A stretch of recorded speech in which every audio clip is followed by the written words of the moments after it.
were 6 of them. Oh. 5 of them, there were 6 of them, and all of them were charged in Davao Okay. and in Pasig.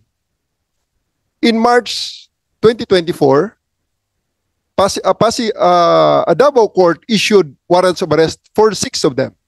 5 of them posted bail, except for Mr. Kibuloy. Until now, his warrant on Davao is still standing. And all of them are also charged in Pasig. The same 6. Same 6 are Okay. charged in Pasig. And none of them posted bail because there's no bail recommended for the 6 of them. We have captured one, Pauline Canada, and she is still in the custody of the CIDG. So as I'm saying, Your Honor, the wheels of justice can only start if he submits to the jurisdiction of the court, because everything that we discuss here, saying that whether he is innocent or guilty, are of no moment, because we are not the court that will thresh out all those issues. So I would really suggest, Your Honor, that Mr. Kibuloy submit himself to the jurisdiction of the court, because sooner or later the long arm of the law will catch up with him, just like what happened to Pauline Canada. She did not surrender. We hunted her down, looked for her, and we arrested her and brought her to the judge who ordered her arrest. And until now, she is still in our custody, in CIDG in particular. So I would suggest that Mr. Kibuloy, to end all of this and spare all his followers and believers of all these things, of this they perceived harassment, which are actually not harassment, but are just part and parcel of the implementation of the warrant of arrest against him.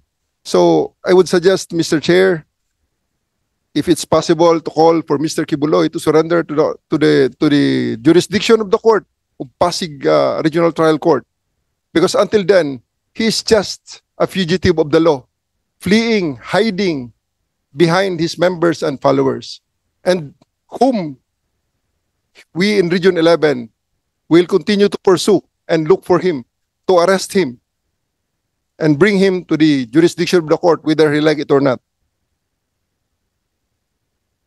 We don't like this, but this is ordered by the court, and it is our duty, Mr. Chair. Thank you very much, sir. Sir, quick Thank you. reportation. Thank you, General Torre. Yes, go ahead. I would just like to comment, Your Honor, concerning these opinions of 2 generals already, which I think need to be properly corrected, Your Honor. If a person has a warrant of arrest, Your Honor, the subject of the warrant of arrest has 2 options. Either he submits himself to the jurisdiction of the court, or he questions the finding of probable cause, Your Honor, which Senator Lacson did. Okay? And if the DOJ would not side with him, he can go on certiorari to the Court of Appeals without ever surrendering. Santiago case would prove that. So a person, even if he has a warrant of arrest, can choose to exhaust all of his remedies, Your Honor, such as but not limited to questioning the finding of probable cause. So I do hope General Torre would disabuse his mind that the only option of a person who has a warrant of arrest is to surrender, Your Honor, because he has a right, Your Honor, to insist that there is no probable cause, especially in this case, that the cases were dismissed already by the City Prosecution's Office, Your Honor, a long time ago.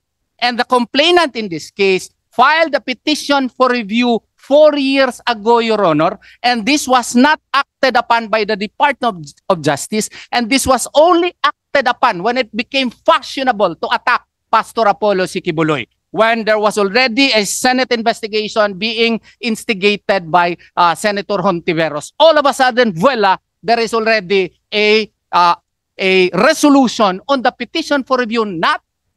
We did not file it, it was the complainant. We filed a motion for reconsideration, Your Honor, a long time ago. Until now, there is no resolution as to it. And then a few days thereafter, that there was a resolution, we have a warrant of arrest. So as a lawyer, Your Honor, I filed motions, Your Honor, so that the warrant of arrest as well as the information can be invalidated by the court. That is a remedy provided for by the rules of court. So therefore, General Torre cannot dictate upon Pastor Apollo Sikibuloy as to what to do. Several instances in the past, such as perhaps former Senator Honasan, I do hope he will forgive me.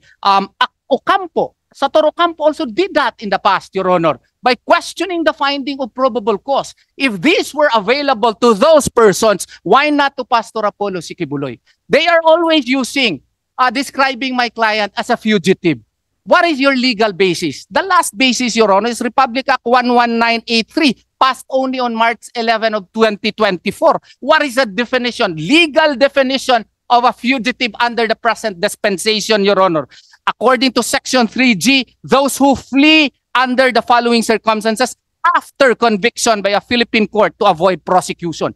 That is our prevailing law. So therefore, for the police authorities to always say that my client is a fugitive, excuse me, under what legal basis? Even if you use, Your Honor, U.S. court decision and even Black's law definition, Your Honor, it provides a fugitive from justice is a person who, having committed a crime, flees from the jurisdiction of the court where the crime was committed or departs from his usual place of abode and conceal himself within the district. That is Black's law definition. If we will use likewise Supreme Court decision, Rodriguez versus Comelec, Labao versus Comelec, it includes those who after conviction flees to avoid punishment, but also those who after being accused flee to avoid prosecution.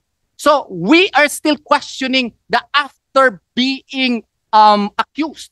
So for the PNP to always claim that my client is a fugitive, under what legal basis? Can you please cite to us? Just because he has a warrant of arrest? And can you rightfully say that he has knowledge of that warrant of arrest? Did you present evidence? In Labao versus Comelec, Your Honor, the Supreme Court, he was a candidate for mayor. There was even a warrant of arrest. And they even tried to arrest him in a church, Your Honor. Yet the Supreme Court did not consider him as a fugitive from justice. What would be the basis of the PNP? Require Pastor Apollo Sikibuloy to surrender? And require us to surrender him? What right do I have to require my client? I'm just a lawyer, Your Honor, a glorified agent of my client. I cannot tell my client to surrender. That is not within my power. If I do that, I might be disbarred, Your Honor. So I do hope and pray that the PNP should likewise perhaps do more research in accusing certain persons as a fugitive or that require the lawyer to surrender him or his members. We do not have that power. An accused has the right to also insist to avail all of his remedies provided for under the rules of court. And Pastor Apollo Sikibuloy is precisely doing that. Thank you. We get your point loud and clear, Attorney. But I think you will still agree with me when I say that as long as a person is covered with a live warrant of arrest, hindi mo rin siguro mabiblame ang police kung talagang Yes, Your Honor. We agree with that. Trabaho talaga ng police yan. No quarrel with that, Your Honor. No quarrel with that. Ako, I've been a policeman. Magka-problema ako kung hindi ko implement yung warrant of arrest na yan. So sana along that line din, tingnan rin nyo yung police na trabaho nila yan. As long as they're doing their job properly, regularly, legally, sana intindihin rin natin. Yes, Your Honor. Yun lang rin sa akin, ha? I want to be neutral here on both sides. Mahal ko kayo, mga kababayan ko kayo from Davao City. Itong police rin, alam ko rin yung sitwasyon nila pagdating sa ganyan trabaho. Dumaan ako dyan eh. Yung hirap na hirap ka. You are under orders, merong warrant talaga, isi-serve mo. Kahit kaibigan mo, wala kang magawa. Kahit kapatid mo yan, kahit tatay mo yan, kung may warrant, you have to serve that talaga. But yung point mo about fugitive, I agree with you. Alam ko, you've got the points. Alam kong tama yung sinabi mo. Yes, Your Honor. Wala kaming away po na may warrant si Pastor. We are contesting that. But when the police would try to implement the same, they should follow Rule 113, Section 11. Correct. Your Honor. They should. Yeah, wala, no question about that. Yes, Gawin Your Honor. talaga nila properly according to the law. Yes, Your Honor. Yun lang po ang sa amin na yung rules of procedure, rules of engagement should be strictly followed sana. Yun lang po ang hiling po namin na hindi naman po ginagawa. Okay. Thank you, Attorney. Any more from your side? May sasabihin. Go ahead, ma'am. Mr. Chair, si Pauline Canada nakuha nila after naglabas ng bounty si DILG Abalos. At ang nakapatong sa ulo ni Pastor is 10 million. Higit pa sa mga heinous crime na yung mga kriminal dito sa bansa. Yung mga nag-murder ng ilang tao, tag 1.3 million ang nasa ulo, pero kay Pastor 10 million. At sinabi pa ni DILG Secretary na yung funds galing sa mga private nila na kaibigan. So, on the part of KOJC, hindi nga nila nakuha si Pastor, hindi nga sinasabi nga surrender si Pastor, naglabas ng bounty. Tapos galing sa mga private citizen, private na mga tao, mga businessman, hindi namin alam kung may mga galit din ba sila kay Pastor. Kasi kapag naglagay ka na ng bounty na 10 million, higit pa sa pinakamasamang kriminal dito sa Pilipinas, that is tantamount already to shoot to kill. Kasi may bounty na sa ulo. Tapos yung lahat ng mga akusado na kasama ni Pastor, tigwa 1 million. Pwede bang malaman namin, maimbestigahan din ito kung sino-sino itong mga tao at tama ba yon? Nasa batas ba yon na yung public servant to public office kagaya ni DILG Secretary Abalos ay tatanggap ng pera na ganun ang halaga na 10 million para ipatong para hanapin si Pastor? Kunyari daw kasi gusto rin nila na mahuli si Pastor. So sino-sino itong mga private person? Pwede ba malaman din ng KOJC side? At saka isa pa, hindi lang natapos doon sa magpatong sila ng bounty na 10 million na si Pastor na ang pinakamasamang kriminal dito sa Pilipinas.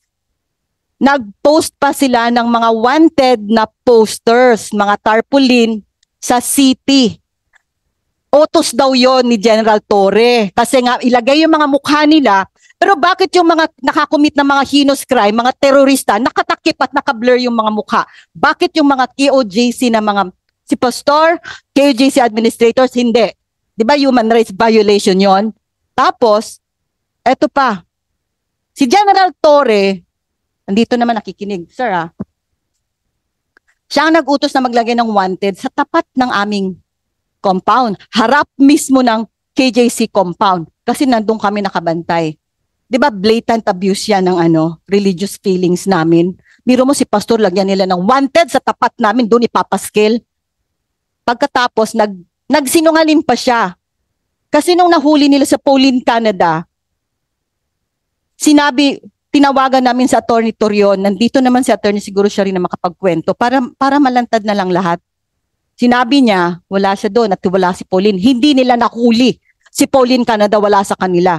Buti na lang, merong nakakuha ng video. Kaya sinend namin kay Attorney. Hindi Attorney nakuha nila kasi may video tayo. Pero, lantaran sinabi ni General Torre na wala si Pauline Canada doon sa kanilang kustodiya. Sinabi, I would like to ask Attorney Torion na mailabas yun, Attorney, yung nangyari doon kay Pauline Canada, yung sinasabi lang nahuli, na fugitive ko na hindi, nasa bahay si Pauline that time. Pero after noon, na naglagay na ng patong na 10 million pesos kay Pastor at 1 million sa bawat isa sa kanila. Well, as to that, Your Honor, go ahead. when I heard about the news that Pauline Canada was already arrested, the first action that I did was to text the good General Torre, Your Honor, in his number, which he used in also contacting me, Your Honor, 0917-549-3972. He used You his- need that Yes, Your Honor. Okay. cite the cellphone number. Yes, Your Honor. This was the same number that he used when he texted me on June 24 at 3:53 p.m. His text message is still here, Your Honor. I would not read what is inside in the particular text message. But on July 11, on the date that Ma'am Pauline Canada was arrested, I texted him at 2:50 p.m., Your Honor, 2 text messages inquiring as to where can I visit Ma'am Pauline Canada. I likewise called him twice, but there was no answer. And then at 4:25 p.m., I texted him. Meron kasi video na dadakip talaga siya na napasa sa amin. So kaya nagtanong ako paano ako makausap siya. And then there was likewise no reply. What I did was I went to the PNP regional office myself, Your Honor. And I was entertained by a lady staff who claimed that she is the secretary, policewoman, Your Honor, of General Torre. I was made to wait in the waiting area on the left side, on the left side. And according to the policewoman, Your Honor, that General Torre was not there and that they do not have any knowledge insofar as Pulin Canada is concerned. Hindi daw nila alam. So sabi ko may video kasi na napakita. Hindi rin daw niya alam. So nagpa-picture na lang ako doon sa harap ng kanilang office po to prove that I was there. And then I had one of my associates write a letter po, Your Honor, and had it officially received by PNP RO11 po at around 6 o'clock in the evening already or 5 in the evening, Your Honor. And it was received, Your Honor. And still at that time, there was no news as to where Pulin Canada was until I decided, Your Honor, to request SMNI to have an interview, Your Honor, so that it will be known that we already have knowledge and that we are looking for Pulin Canada as to her whereabouts. And it was beamed live on TV. And at that time, according to Ma'am Pulin Canada, when I was able to talk to her the next day in Camp Crame, she was already in Manila. And at that time, when I was in the regional police office, she was only a few meters away from the main office of General Torre, being interrogated, Your Honor, without legal counsel by certain police personnel, including General Torre. That is the statement of Pulin Canada. And when they arrived already in Manila, the first thing that they did, Your Honor, when they were in the vehicle, was to turn on the radio, Your Honor, and they heard me talking on TV, Your Honor, that we are calling on the police to please inform us as to where Pulin Canada, because we have videos to show that she was in fact arrested, and I invoke the right of a client, Your Honor, to be entitled to a assistance of a legal counsel at all times. That's the requirement of the law, at all times. So at that time, ang sabi daw ni General Torre sa kanya, kinidnap pa kita, hindi kita kinidnap ha. Yun daw ang sabi po ni General Torre. At saka dumating sila doon sa Camp Crame, hindi namin alam until the next day na po nung nag-press conference sila with Secretary Abalos. Yun po ang aking recollection of the events, Your Honor. We have no question that Pulin Canada should be arrested. Well, there is a pending warrant of arrest. Even if we have a pending motion to quash warrant of arrest that has not yet been favorably acted upon in our favor. What we are invoking is the provisions, mandatory provisions under Republic Act 7438, if my memory serves me right. It mandates the first thing under Section 2A there, Your Honor, if my memory serves me right, is that the accused or a detained person shall at all times be assisted by a legal counsel.